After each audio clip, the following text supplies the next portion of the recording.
Healing in seconds, the power of faith and authority. What if I told you that right now, in this very moment, healing is within your reach?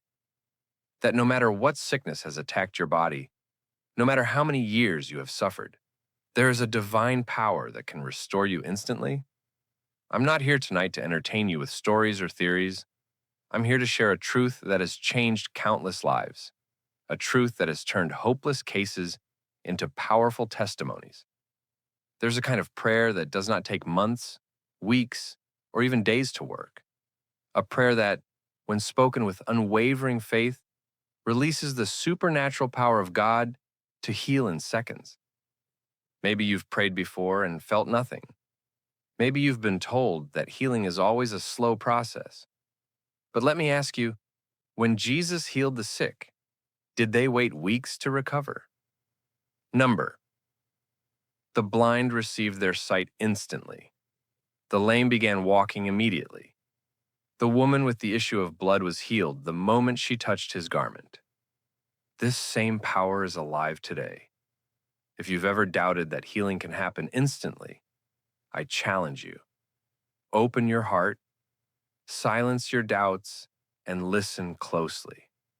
Because by the end of this message, healing will not just be something you hear about. It will be something you experience. The God we serve. We do not serve a natural God. We serve a supernatural God. And when He moves, there is no delay. Healing happens in the blink of an eye. Throughout Scripture, we see moments where God's power breaks through the limitations of human understanding. A blind man cries out to Jesus, and instantly he sees. A woman who suffered for 12 long years touches his robe, and immediately the bleeding stops. A man paralyzed for decades is told, "Get up and walk," and his legs receive strength instantly. Has God changed since then? Has His power grown weaker? Absolutely not. The same Jesus who healed in the streets of Jerusalem is still healing today. The problem isn't that God stopped healing.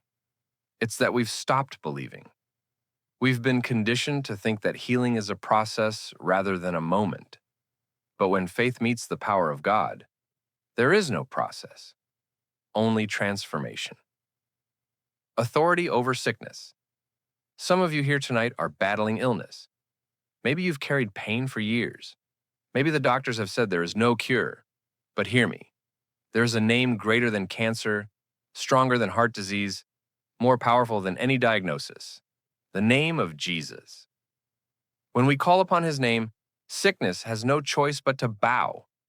When we declare His healing power, disease must flee. Faith is not about how loud you pray or how many words you say. It's about knowing deep in your spirit that when God speaks, it is done. Jesus never begged the Father to heal someone. He simply declared, "Be healed."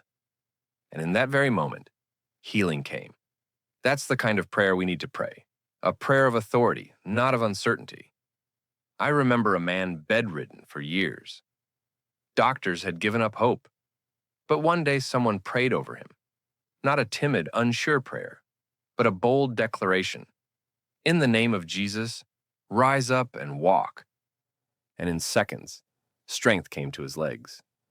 He stood, walked, and was completely healed. Not by medicine, not by time, but by the power of God. Healing has already been purchased. Some of you are waiting for healing, but God has already made it available. You're waiting for a miracle when Jesus already paid for it. Isaiah 53:5 says, "By His stripes we are healed." Notice, it doesn't say we might be or we will be someday. It says we are. Healing is not a future promise.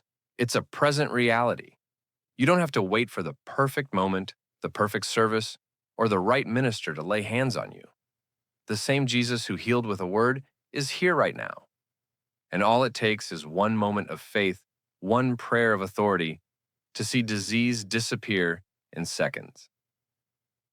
The same authority given to you. Jesus did not keep His healing authority to Himself. In Luke 10:19, He said, "I give you authority over all the power of the enemy, and nothing shall harm you."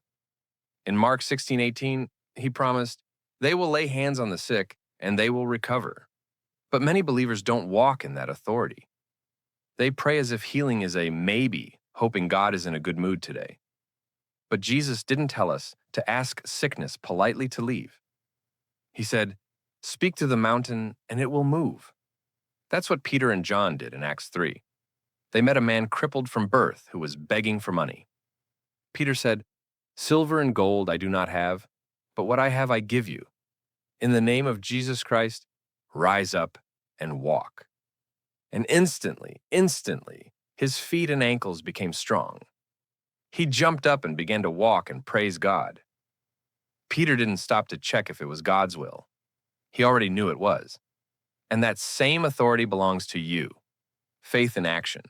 Healing is already yours, but authority must be exercised. You can't sit back and hope